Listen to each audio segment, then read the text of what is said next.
Welcome. In this video, we will demonstrate some of the new features of the CHAVI client that we have coded. When you access the CHAVI client, you get access to this website now. This was not there previously. Clicking on login sends you to the login window, which is quite familiar. Log in with your username and password that you have used previously.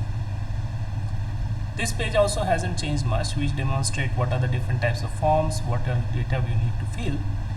What has changed, however, is some of the alignment on the main menu, which we will go through one by one. So the sidebar still opens, but we have added a search for apps or models, which you can use to search for model. For example, here I can search for the patient model, which shows you all the different type of patient related models which are available in the application. This is for power users to go to a particular model quickly. Please remember, when we are discussing models, we are basically discussing database tables. This section, patient data, cancer diagnostic data, treatment data, outcome adverse effects, DICOM studies, more or less remains the same.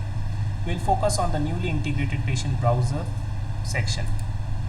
The patient browser section allows you to add data regarding a particular patient and keep on adding data points for that patient in an easy manner. So let us see how that works. We can click on add new patient to add a new patient. And we add the data for a new patient here. So let us add a dummy patient.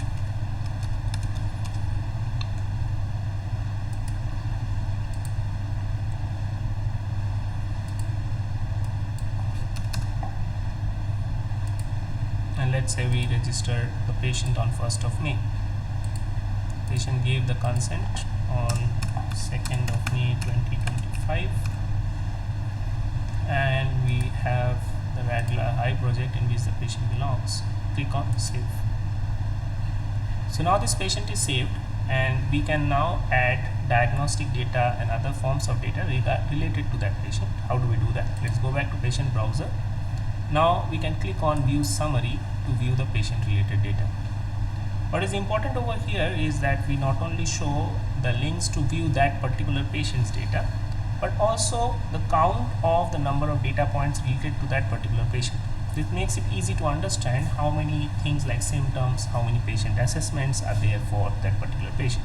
Let's add a patient assessment to understand how this will work. The first change that you will see is that we are auto-selecting the patient's MR number here. This is a huge quality of life saving for those who are doing prospective data collection here, because it will prevent you from searching for the patient's MR number. Let's say we have assessed the patient on 3rd of May, and we have assessed the systolic blood pressure to be 120 millimeters of mercury and the diastolic blood pressure to be 75 millimeters of mercury. Performance status was selected as fully active, and we save it. Now that this has been saved, let's go back to the patient browser and see how this works. So you can see that the patient assessment count has increased to 1.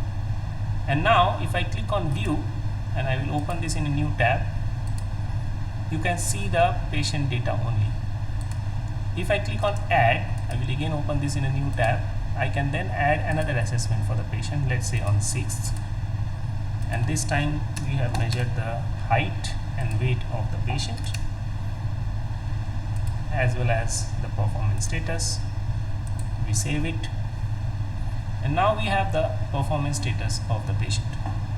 Now what you will understand here is that this display is basically meant for all patients. How do we know this? You can see it from here. But if I open it from this section, you will see that the link changes. So you can see there is a parameter called patient underscore ID underscore underscore exact.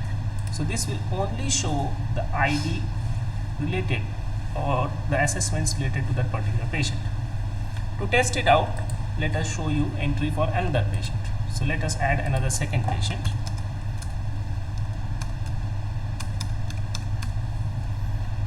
Who is a male,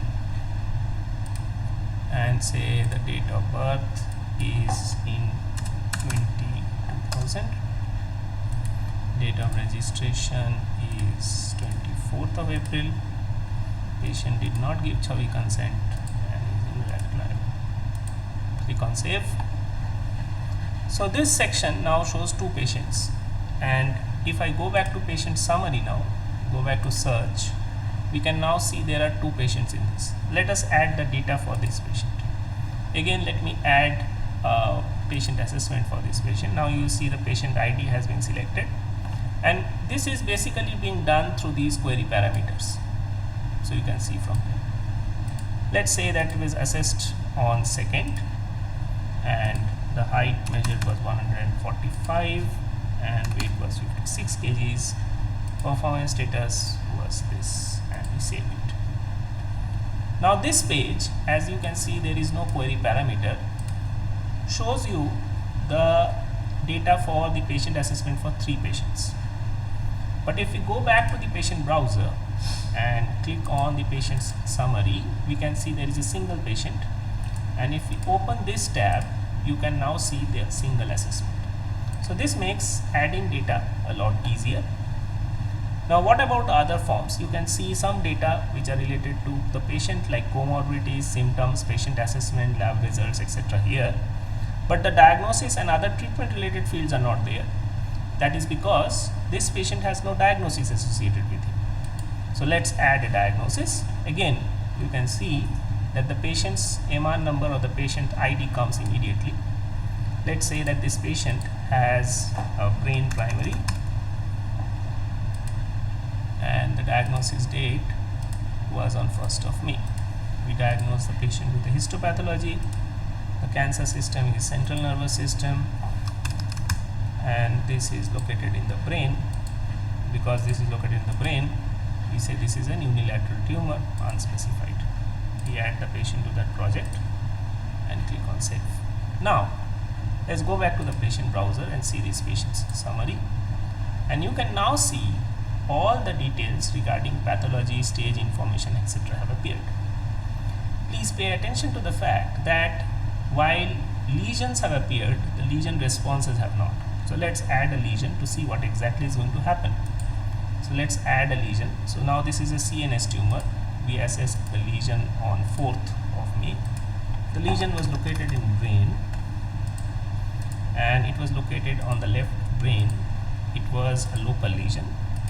It was measuring 23 by 12 by 5 mm, and the lesion volume we have not recorded, so we will leave that. This was located on an MRI, and we save it. Going back to the patient browser, going to the summary, we can now see that a new lesion has appeared in this section. Previously this section was blank, and now you can add response of the lesion separately to this. So if you click here, it will show the lesion ID, so you don't have to search for which lesion you are going into.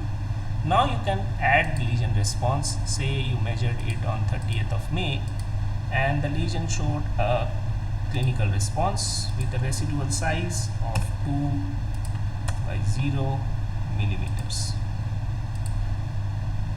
Now of course the lesion response modality again was MRI, and we save it. Going back to the patient browser, we can now see the number of responses related to that patient. So please remember that each lesion can have multiple responses associated with it. In the same way, we can add details of surgery, radiotherapy, systemic therapy, and so on. So this was a major change that has been made in the interface.